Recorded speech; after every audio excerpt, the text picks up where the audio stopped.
Good luck. Hello, hello, good evening, good afternoon, everyone, wherever you are.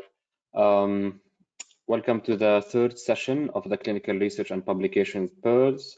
If you haven't attended these webinars before, this is a series of webinars that we're providing through Burjeel Medical City, VPS Healthcare, endorsed by the Emirates Oncology Society, where we're trying to bring some essentials to interested scientists and clinicians on several aspects related to clinical research. My name is Dr. Khaled Musallam. I'm the Group Chief Research Officer at VPS Healthcare. And basically, this is one of those courses that or webinars, a series that would mainly intended for you to get a glimpse of various aspects of the clinical research world, whether it's to update your knowledge on something you already know or to uncover some things that you weren't exposed to before. Most of the series is based on my own personal experience being a clinician researcher myself. I have been in academia for over 10, 12 years now, and mostly involved in clinical research work across various continents. So I hope you enjoyed those sessions for those who attended these earlier. So we covered in the first session on 9th of March some aspects and basics of study design, going from observational design, observational research to clinical trial, just to cover the various design formats that we have, all the pros and cons of these, and any aspects related to validity of these designs for certain research questions. And then in the second session last week, we covered bits and pieces of statistical analysis, mainly the basic ones that you would need, especially in observational studies that you'll probably be more engaged with. And these were mainly covering aspects of univariate, bivariate, and multivariate analysis. As I mentioned last time, these courses will not make you a statistician. People study bachelor's and master's and PhD degrees for that, but this is maybe to allow you to understand the basics of statistical analysis. It helps you a bit maybe in reading and interpreting the publications that you read in the literature, or for you to have a dialogue with a statistician to be able to know what to ask them for. But obviously, for those who are interested, you can also use this guidance to support you in any sort of statistical analysis that you could do yourself.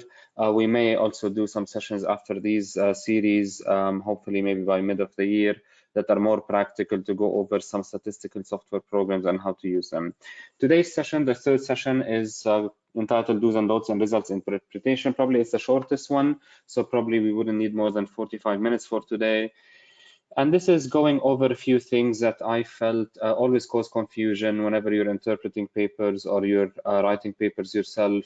Trying as much as I can to touch upon things of relevance. Obviously, we can't cover everything in that regard, but obviously feel free to also post any questions that I'm happy, if time allows, to address them at the end.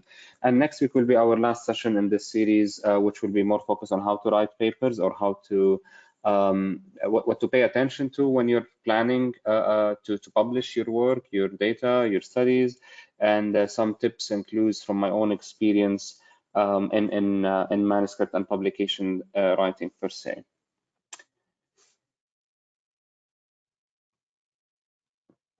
So there are the first thing we usually open this subject of how do we look at the data, how do we interpret data, how do we see data after we've done our analysis that we talked about last time, as sources of error, because that's what you want to ensure doesn't happen. You want to make sure that you've done a study that is error-free, which is practically speaking, theoretically speaking, impossible.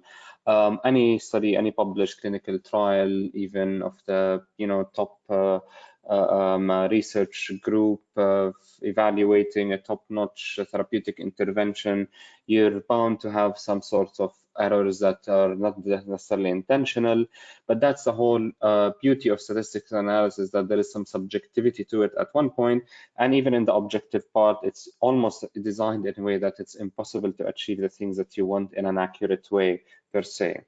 So that's why we classify errors in research into two: systematic errors and random error. And as you see here on the slide, you might have heard the following terms that relate to these two. In systematic errors, this is when we talk about validity, accuracy, and most importantly, the thing that could go wrong is bias. While in random error, as the name implies, it's random, it's not systematic, it's not coming out of something that was not necessarily intentional, but something that was systematically introduced. And that's what we call in different ways in statistics or in papers or in communication, scientific communication, chance variation or precision. So either it's accuracy or precision when we're talking about abstract terms, or it's bias versus chance variation. And how do we deal with those errors? We need to do something about them for sure. Unfortunately, in systematic error, you cannot correct for it. You have to just simply avoid it or admit it that your paper has a certain type of error, because once it's there, it's there. While in random error, there are ways to account for it, to measure it, and even sometimes to correct for it through what we will explain in this course through statistics. And the most common ways of looking at this random error about precision, about chance variation, is through p-values and 95% or in general confidence intervals, which I will go into here. Just to explain those concepts of accuracy and precision that we mentioned here a bit clearer. So if you look at the first, I'm just giving an example as if you're looking at the darts concept to better realize the concept of accuracy and precision. So if you look at the first one on the upper left side, this is someone that we can say they have no accuracy because they're not getting the center, they're not getting something that is symmetric in the middle, but it's precise. If you see every single time they hit the darts, they actually got it almost in the same place. So this precision, but no accuracy. If you look at the right side, upper right side, there is some sort of accuracy here because they hit the center. And if you look at the way that the dots are distributed, they are symmetric in a way, but there's no precision. They're far away from each other. Every time they're being shot in a way that is more or less symmetric, but it's far away from each other. In the lower left side, that's when you have no accuracy and no precision. It's not symmetric, it's not going around the center. At the same time, they're far away from each other. And obviously the best scenario, which is the right lower side, is accuracy and precision, where you hit the target, everything is in the middle, and all the shots that you've done repeatedly, and you've got them at the same time. The most important factor that determines the error is, for me at least, is the sample size. So when we talk about systematic errors, the one that we said we introduce and we need to avoid, we cannot actually correct for them later on, or cannot measure them in a way that is quantifiable per se. They do not. It doesn't matter if you're doing a study on 10 patients or you're doing a study on 1,000 patients. If you have a systematic error, you have a systematic error. But the random error, the chance of a random error, actually decreases the higher the sample size, which is the line that you see here in yellow. So the systematic error or the bias is not affected by the sample size. If it's there, it's there. But the random error or the precision aspect or the chance variation is always something that is a function of the sample size. Things also to remember when we talk about systematic error or about the bias in the study, this can be at various aspects, at various levels or stages of the research journey. So you can introduce bias into the study. The thing that we said decreases its validity, decreases its accuracy. You cannot actually correct for it. You just simply need to avoid it. It can be at the stage of data collection, during analysis, during interpretation, or even during publication, or even during review of your data. This can lead to bias. So you can have different types of bias at any of these stages, and these could lead to conclusions that are systematically different from the truth. That's how it was first defined per se. And again, as we said, not affected by sample size, and it's irreversible once it occurs. And there are two types of bias when we talk about systematic error. The main two umbrellas, there are so many, you'll find many described in the literature, but the main two important ones are selection bias, which is, as the name implies, it's the way you selected this sample of patients. This group of patients that you decided to study is not correct, is not the accurate one, is not the valid one. And in a way, when we define selection bias, we see its estimation or comparison will be invalid because of incorrect selection of groups. For example, this is why we randomize in randomized clinical trials. If you've attended the first course, we said the main reason we randomize is that, for example, we do not allow the physician to select which patient will receive the drug, for example, versus which one will receive placebo, because that will introduce selection bias, because the physician, whether consciously or unconsciously, might choose to give a drug to a certain patient based on their profile versus giving them a placebo because maybe they're a bit more sick. So that's why to avoid this, the selection bias, we do randomization in trials. Information bias, again, as the name implies, the estimation or comparison that you're making is invalid because of either missing data, inaccurate data, or an unequal data collection. So whenever you have missing data in your in your database, inaccurate data that was put in error, unequal data collection in terms of either two arms that you have, this is again something that we call information bias. And there are so many subtypes of it. There is observer bias, there is respondent bias, there is recall bias, which is the most common when we do retrospective studies. So if you're doing a study comparing, let's say, exposure to a certain risk factor, or even smoking or a certain dietary habit in patients today who have diabetes versus those who do not, and you're asking about something they did 2 years ago, then probably there is inaccuracy in the information they're giving you because no one can remember what type of meal they had 6 months ago, for example. And there is instrument bias, something that's introduced by the things that you're actually measuring with, and misclassification bias, sometimes when you have categorization, threshold that you would have certain, let's say, categories of variables around, and you just have the patient group go into one class versus the other just simply because they're on the more than or equal margin.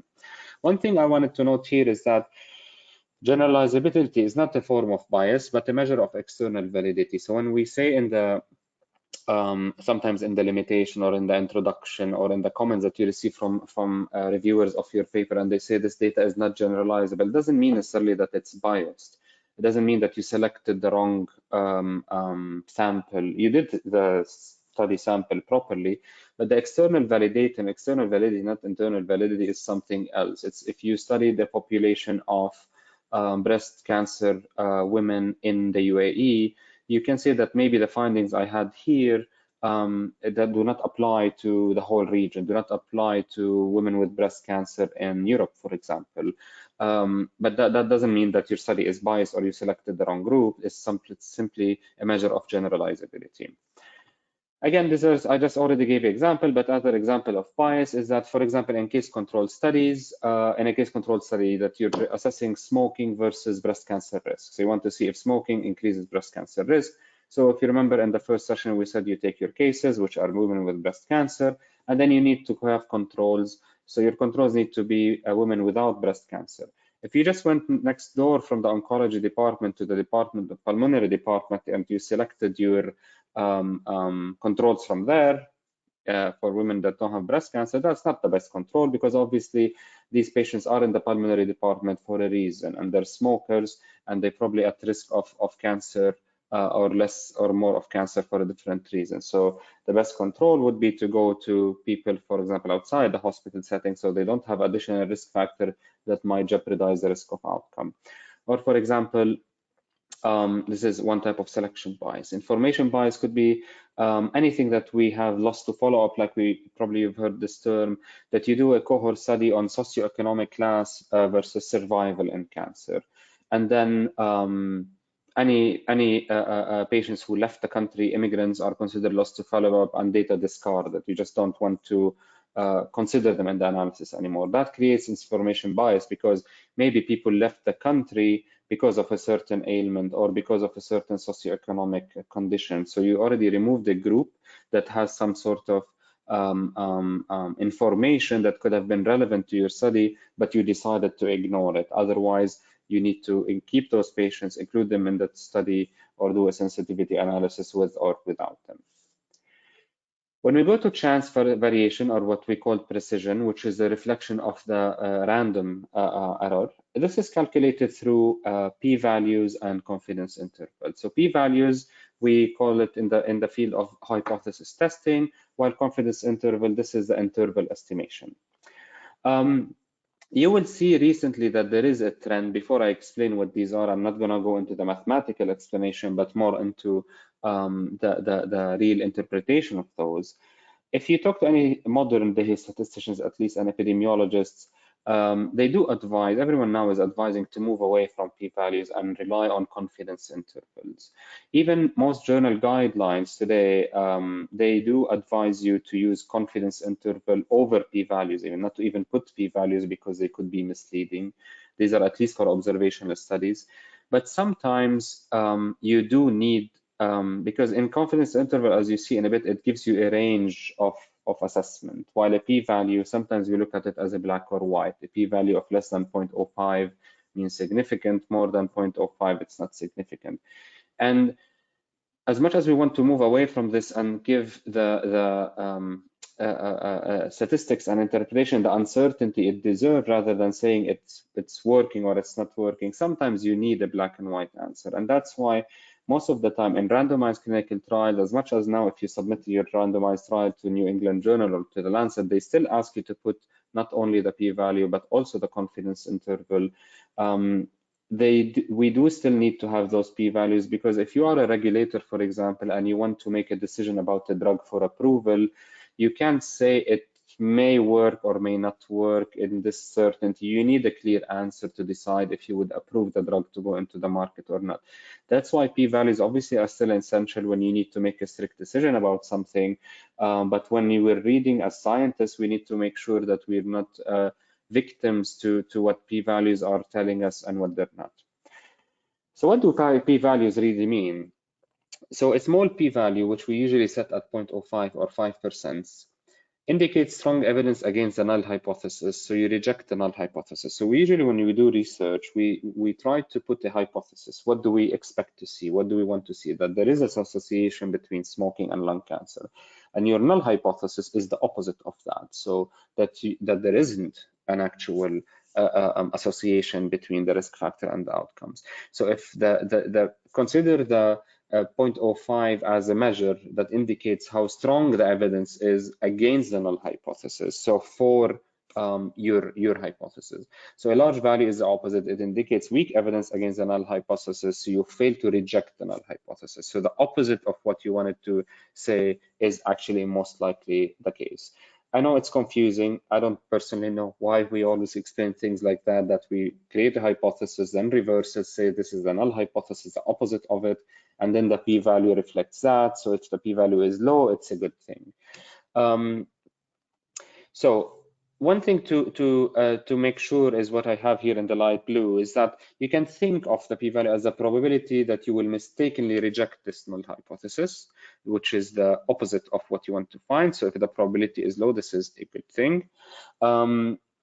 It's not 95% sure that the alternative is true, and it's not the probability of coincidence or chance that it's 0.05. I don't know why I heard some people say that. But then again, the 0.05, this 5%, is not a biologic, it's not a threshold with a biological meaning. No one knows where it came from. Why is it 5%? Why don't we say 10%? Some people look at p-values less than 0.1, sometimes less than 0.001, or sometimes usually looking at genomic studies, we usually rely on very low p-values to look into something to say it is significant. And that's mainly because p-values are very, very much dependent on the sample size. Confidence intervals are exactly the same concept of a p-value. They're calculated more or less in the same way based on the same calculation, but it gives you a range of where your main point estimates lies that you measured. If you remember in the last webinar, we talked about mean difference, odds ratio, hazard ratio. We talked about means and medians, just to begin with, percentages, all of these measures that come out. There is always a way to get a confidence interval for that. And you can interpret it as the interval that we are 95% confident it contains our true value. So it gives you that level of uncertainty, that levels of precision, that level of chance variation. So if I said that my odds ratio is 2.5, then you add the confidence interval is 2 to 3. So I'm 95% sure that my value is between 2 to 3. As much as I gave you the actual value of 2.5, but the precision of my analysis is giving me that even if it's not 2.5, it's 95% that it's between 2 and 3. And we usually we always look at these to give the same meaning of significance. We look at this confidence interval. If it crosses a certain value, that means you don't have an association, we say it's not significant. So if you're looking at the mean difference between two cohorts, for example, what you don't want to have is the mean difference to be 0. It means they're not different, they're equal, they're the same. So if your confidence interval crosses a 0, it means that it's not significant, that value that you get, that association that you're looking into. In the same context, if you're looking at odds ratios, the odds ratio that shows that there is no odds, no increased risk is 1, because we always say that odds ratio is a ratio of something. When we say 1.5, it means there is a 50% chance of something happening over another. So when the confidence interval is actually passing 1, it means that the association is not significant. So we can still have that black and white decision about a certain association or correlation or analysis if we look at the confidence interval itself. And again, the width of the confidence interval relies on the sample size. So the bigger your sample, the closer is your confidence interval to the point estimate that you have in the middle. And the smaller the sample size, the wider it is. Just to give you an example of how these could be different and why looking at the confidence interval might be more logical or more informative. Because if you look at this study and you just look at, it's a study looking at a certain monoclonal antibody versus a placebo, and you have, this is the whole full sample. So in study A, you have a very, very small sample of 10 patients, where on the patients who were on treatment, 2 died out of 5, while in placebo 4 out of 1. While in the study B, you had a bigger sample, you have around 100 patients, and you have 20 died out of 50 and 40 in placebo out of 50. So in reality, the percentages here are what? Are just 2 out of 3, so 66.7%, and 2 out of 5 in this group, and 4 out of 5 in this group. So the odds is 2 over 3 and 4 over 1, and it's the same here, just multiplied by 10. So whether you calculate odds or you calculate odds of being alive, for example, in monoclonal antibody versus placebo, it will be around 0.4. This is the odds ratio. If you do it here, it will be the same. But if you calculate actually a p-value for this one, you will find it significant on the right and not significant on the left. And study A and B are practically giving you the same odds ratio, 0.4 protective risk reduction, while the p-value is not significant if we take the 0.05 threshold in study A versus significant in study B. If you're just looking at things this way, you will reject the finding from study A and you will say that the drug is not working. While in study B, you would say it is working. Well, if you look at it as a confidence interval, you will still be able to appreciate this point estimate, which is the dot here, which is this 0.4 absolute risk reduction or risk difference that you see between the two arms, which is the same for both, but I'm just simply more certain about it in this one than this one. So it doesn't let you remove the effect of the drug. The drug is actually causing benefit. It is causing a reduction in the risk of death by 60% or a 0.4 risk reduction, but in study A, because the sample size is small, you're not that certain about it, but the effect is there. So I would still say in a paper that the monoclonal antibody had better survival or 60% higher likelihood of survival than placebo, although at high uncertainty, and I would report the confidence interval. While here in study B, it did the same, but with high certainty, with or low uncertainty. You can obviously mention the word significant, non-significant, but it's just a way to try to accustom yourself not to only look at p-value and reject, just simply imagine that it's a measure of sample size. And the opposite is true. You know, I had a lot of studies that I've done recently on a very large surgical database that I will give as an example in just a minute. That was in over 500,000 patients. So any association I did in that work was significant because it's a very, very large sample size. So that's why we had to look at confidence intervals and the effect estimates, which is this the point, the odds ratio or whatever it is that you're measuring to be able to judge. The last two concepts I wanted to explain, which are very, very essential, especially in observational studies, is the concept of confounding and mediation. Usually when we're looking at an association between two variables, like exposure and outcome, risk factor and outcome, a treatment and an outcome, death, heart attack, side effect, exposure, which could be a risk factor like smoking or a treatment, we're always asking, is there something that is messing with this relationship? Is there something that is making it untrue?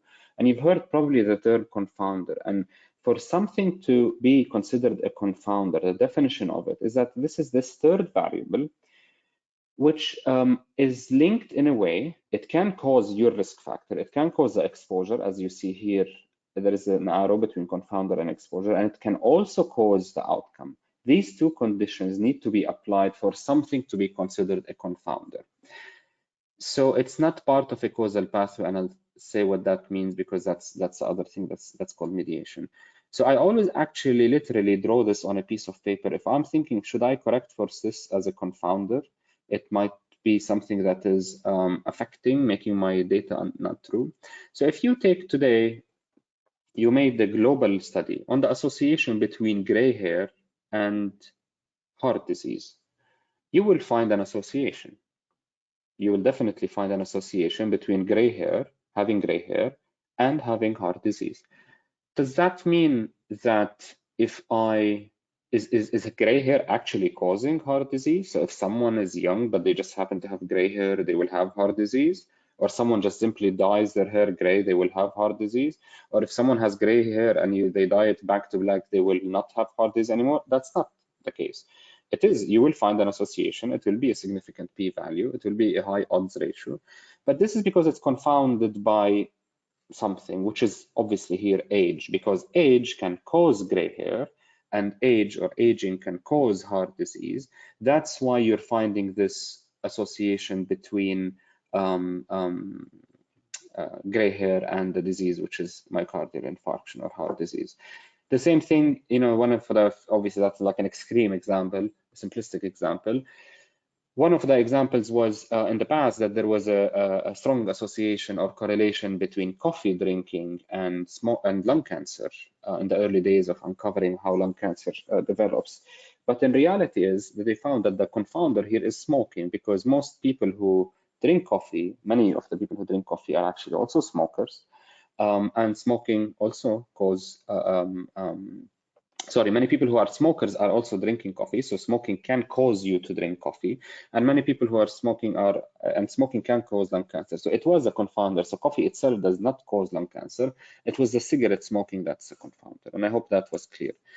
The mediator, which is a different variable, this one is more of something that's coming on the pathway of the effect. So it's not something that's making the association not true, or it's a fake, it's confounded.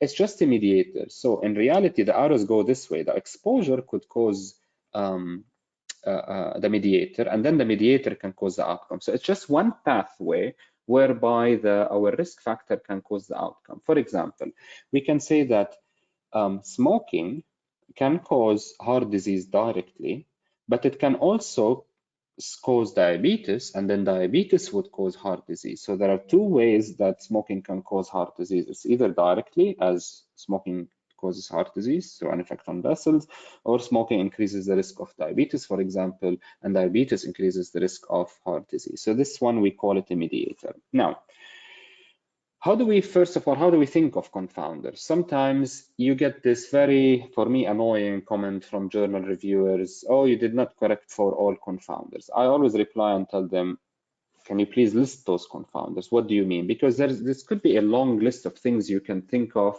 and you will obsess about of what can actually be confounding the relationship between the two things that you looked into. So you can select confounders based on three ways. Either you look into your data, so you look into these factors that are associated with the outcome other than your main variable. So if our main variable was gray hair, I will still look into the other variables in my study, whether they are linked to gray hair and to the outcome of heart disease, which means they are a confounder, so I have to consider them a confounder.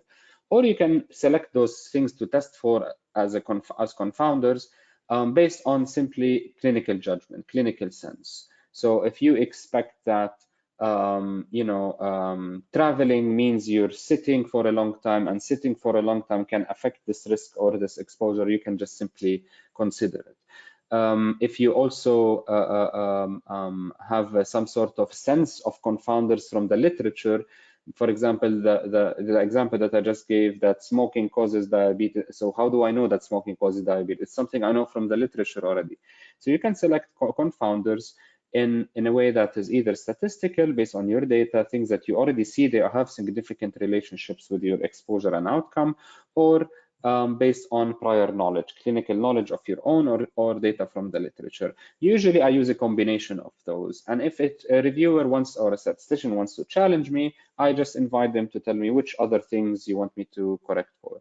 The only thing that I would advise against, because obviously this is all subjective and you might have your way of doing things, is not to overdo it, not just to feel that, okay, let's just correct for everything we have in this study, for all of these confounders, because it just feels safer. Because you might just take away all the effects, the analysis will become messy. So you don't need to to do it for everything. You have to have some sort of logic of what you're adjusting for. And how do we adjust? I've been mentioning adjusting for confounders. We can do it in different ways. In randomization, when we do randomized clinical trials, the main actually benefit that we have there is that whatever those confounders are, we usually, if you remember in the first session, if you attended it, we said when we randomize in clinical trials, we balance out those confounders in the treatment and the placebo arm, or treatment and group A and group B. That's why they will not make an effect, because as much as you have it here, you have it there, as if they cancel each other in the final effect. You have also ways of matching. So instead of, if you're worried about age being a confounder, maybe you will match your two groups that you're trying to compare to have exactly the same age or exactly the same gender, so that the age or gender doesn't have that effect anymore if it's higher in one group than others, and it is a confounder. But in analysis, we do what if you remember last time I said we do multivariate regression.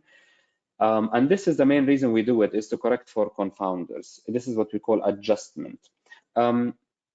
The other thing we can do is stratification. So if I'm worried that age is a confounder, I can do my analysis in the young, for example, and then do it in the older people. And if I see that the effect is lost in one group over the other, then age is a confounder. It is affecting the relationship. Whether it's a confounder or a mediator depends on the arrows. One thing to mention is that if you're looking, all of this is when we're talking about trying to find a link between the risk factor and outcome in a causal way. So we're trying to see if the risk factor is causing the outcome. When we're just looking at prediction, we don't care. We don't care if this is confounded. So I can say gray hair is a predictor of heart disease because it just simply signals that someone is old. So it is to a certain extent predictive, but doesn't cause it. If you have gray hair, it doesn't mean you will have heart disease. So this is a different concept that you wouldn't need to adjust for.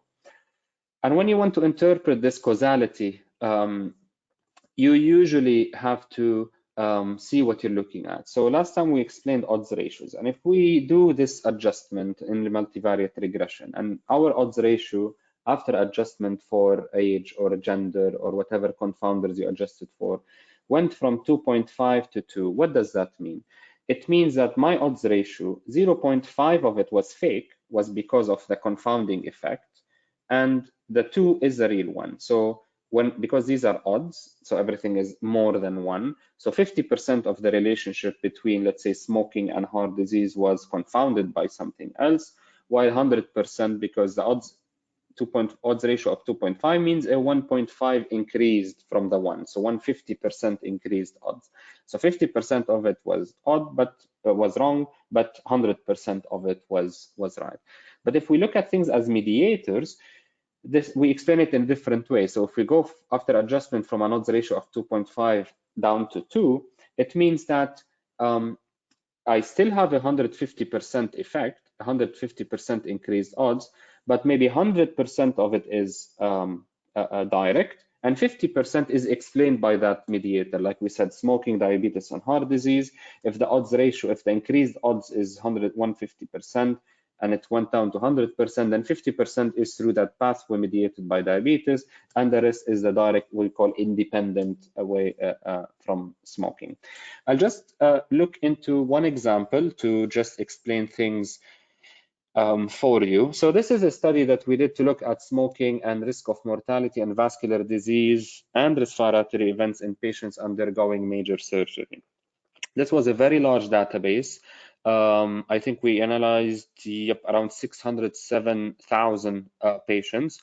We did this work mainly, it was published in JAMA Surgery to try to find an opportunity for smoking cessation at the surgical setting, because usually the long-term risk of smoking aren't doing that job in many mindsets, that they're not promoting people to quit smoking. So in line with some directions from the WHO, we were looking to find some sort of reason that is acute effect of smoking, and what's better setting than major surgery. So we said if we can find that smoking can increase the odds of death or major incidents after major surgery, maybe that could be a stimulus and a reason for the physicians to ask patients who are scheduled for surgery to quit because of the immediate acute effect. Just wanted to give you the background for the sake of it. But the only thing I wanted to show you is that we've done extensive analysis in this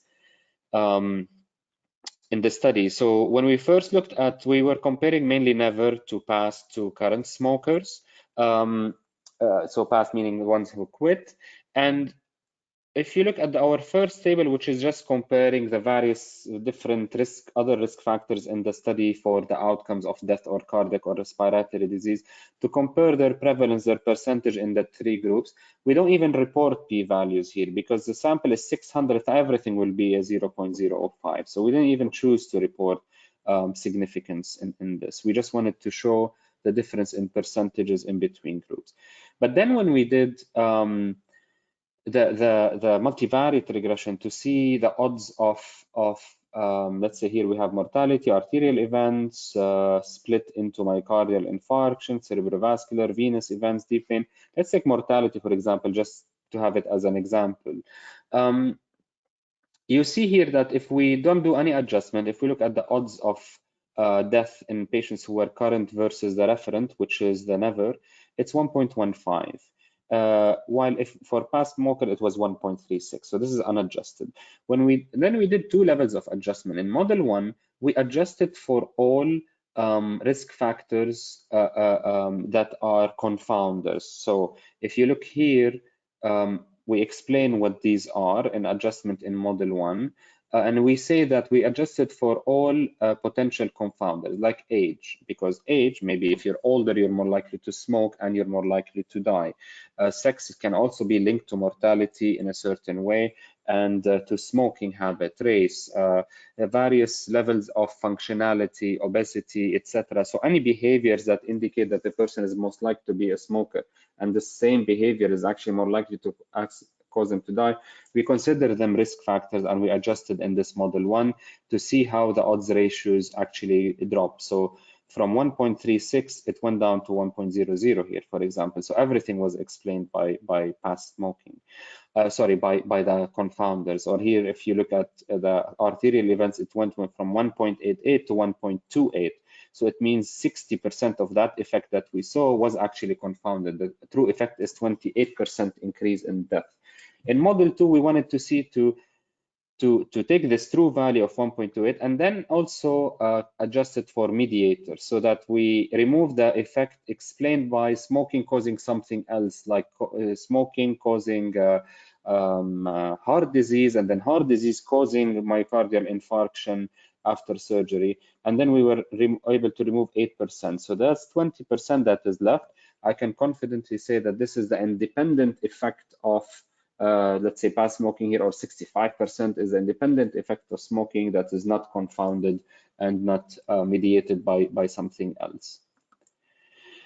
So that's it for the session for today. I'll look out for any questions that you may have. And before I do that, just to remind you that next week we will have our last session in this series, which is more on writing of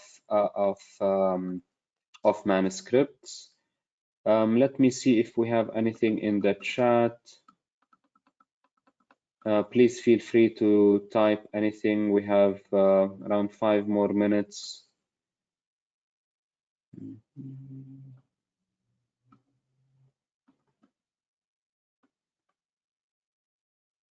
So one question that I always get is if we can actually have confidence intervals for values that are not associations, so not odds ratios or correlations or anything. So just simply a percent. Actually, there are, and you can even find web calculators to do that. So if you have a percent, you need to report a percent of, let's say 10% or 12%, you can always attach to it a confidence interval.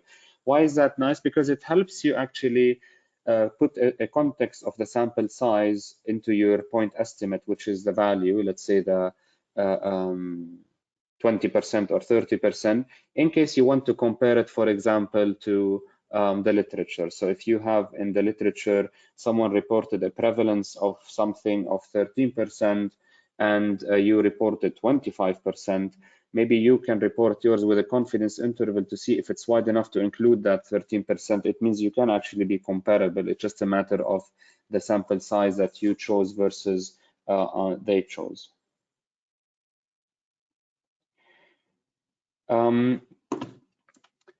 In terms of the confidence, there's the question on confidence, on the difference between confounding and mediation when we're trying to find causality. So again, as I mentioned, for causality, we want to find a true effect, a true link between a certain risk factors, a certain agent, and an outcome.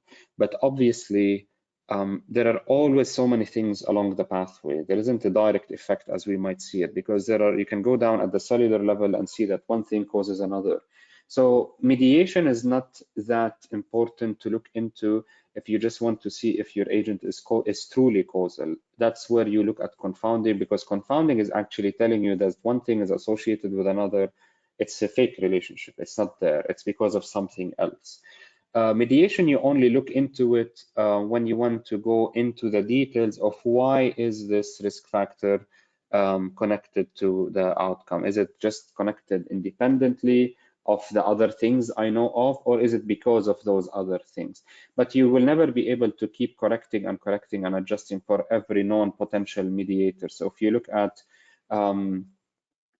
smoking and heart disease or atherosclerosis, there are million things in the pathway at the clinical and pathophysiologic and cellular and molecular levels. Obviously, you're not going to adjust for those to find that the actual certain one molecule is causing one molecule to respond differently. And we have here, so there's a question on how do we write the actual results that we took from interpretation. This is why I invite you to attend next session. So in the next session, we will be able to look into that. So in the beginning, I will go over how to select a journal for your paper. That's always a dilemma. Where should I send it? To which journal? Some tips on that, how the journal business in general works, and then going into writing papers. So we will start with looking at the main type of paper on an original article, and that's where we will cover how to write the methods, how to write the results, and the discussion. And we can focus on how to put all of these findings that you found in an analysis and how to interpret them into a text or tables or figures for the paper. and then we will go into different types of publications. So if there are no more questions, we can end it here. I hope to see you next week for our session at the same time at 8 p.m. I don't know if the time would change in some countries actually this weekend, but it would still be 8 p.m. Dubai time. And as I mentioned earlier, all of these sessions are being recorded. And after we finish the last one, we will put the whole series available for you on the EOS, Emirates Oncology Society website, so that you can review them at your leisure for your own benefit later on. Thank you again, and good night.